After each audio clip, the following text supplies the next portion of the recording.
What's up, football fans? Steven Andrus here alongside the Lions college football writer Brett Gibbons. In this video, we're going to break down some Tuesday MACtion. Sadly, the final Tuesday MACtion of the year. It ends 27 consecutive days of either an NFL or a college football game on the schedule.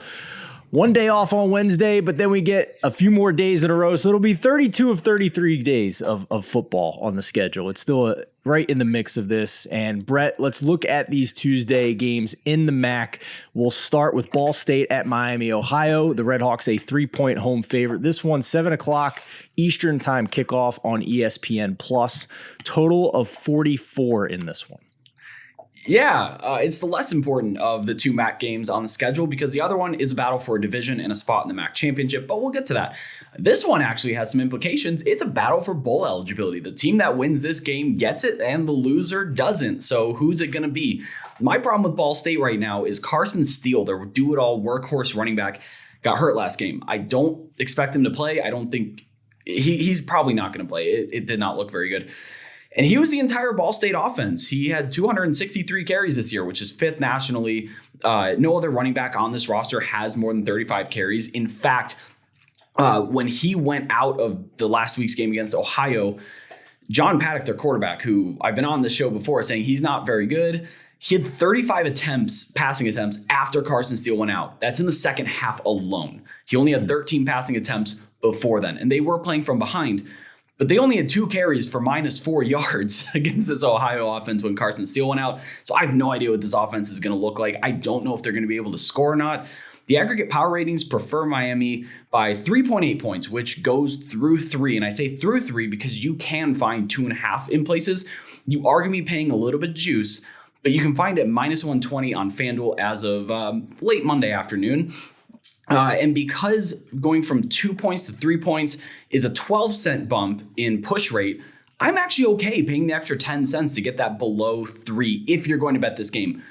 I'm personally not, just because I don't know what this Ball State offense is going to look like. I don't think Miami knows what this Ball State offense is going to look like. They may be able to come out and, I don't know, move the ball maybe somehow and surprise them. You never really know with MACtion. But Brett Gabbert did return for Miami of Ohio, and he played really well. He completed 77% of his passes, 3 touchdowns, no interceptions. He really didn't miss a step with that injury, so he's back.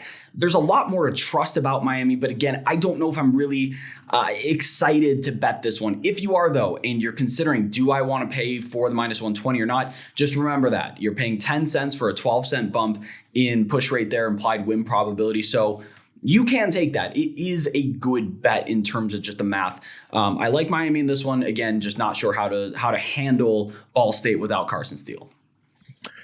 As you mentioned, though, the main event of the night is a spot in the MAC championship on the line between Bowling Green and Ohio. This one at Ohio, Tuesday kickoff, 7 p.m. This one gets the full TV treatment on ESPNU, not just on ESPN Plus. So Ohio, a 6.5-point home favorite, total of 55.5 in the battle for the MAC East.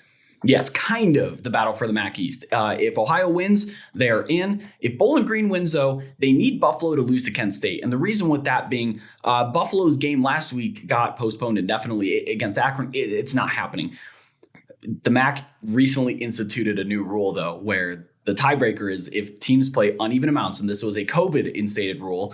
If the team plays uneven amounts of football, if they have the same amount of losses, unfortunately, it skips the number of wins and goes straight to head-to-head. So Buffalo has to lose for Bowling Green to get in. Mental gymnastics enough? I'm not happy about that, but hey, whatever. I'm a big Kent State fan this weekend when they play. But Ohio winning in. So this line moved off of Ohio -7 on Monday. They probably would have opened closer to 12, 13 points. But Ohio star quarterback Curtis Rourke got hurt. He was on crutches in his last game. I don't think he plays. He probably, sadly, is done for the season. And no other quarterback on this roster has more than 5 passing attempts this whole year. So the spread is set with him being out in mind. And I believe the Bobcats are going to lean into their redshirt freshman running back, Bangura. He has 10 rushing touchdowns this season. Pretty effective guy.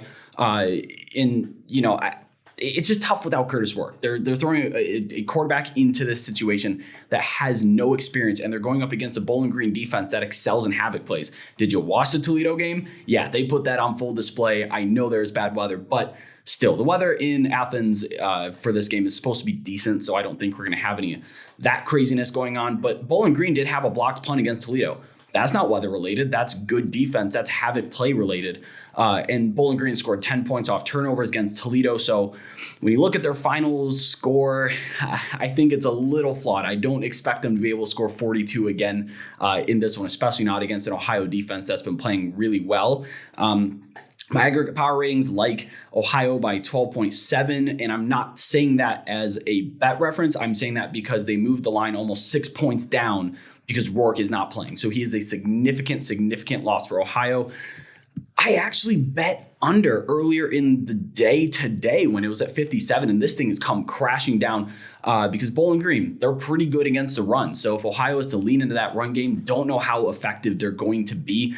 And I still don't trust this Bowling Green offense. Like I said, that point total against Toledo was a little bit inflated because of havoc plays and blocked punts and turnovers and messy weather and missed tackles and all this, MACtion that we saw unfold before our very eyes.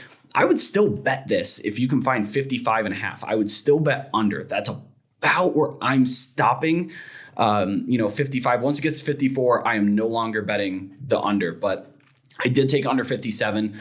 And the market tends to agree with that. Again, don't know how Ohio is going to move the ball without Curtis Rourke, especially against the defense like Bowling Green's. But if you were in our Discord and you had push notifications on, you would have gotten the best of this number at 57 earlier when Brett locked it in and told our followers. So be sure to go to thelines.com, top right corner, hit the Discord button under the roles server, click on the emojis so that you get push notifications anytime anybody on our staff locks in a bet. It's a really cool feature, and you would have gotten 1.5, 2 points of value here on this one for sure. So Brett's doing college football. I'm doing NFL, some golf come January. The rest of the staff's doing all kinds of good stuff. Threw in a couple World Cup bets for you after talking to our sister site in the UK, squawka.com. So it's been a good time of the year. A ton going on, obviously, with the World Cup thrown into the American football mix.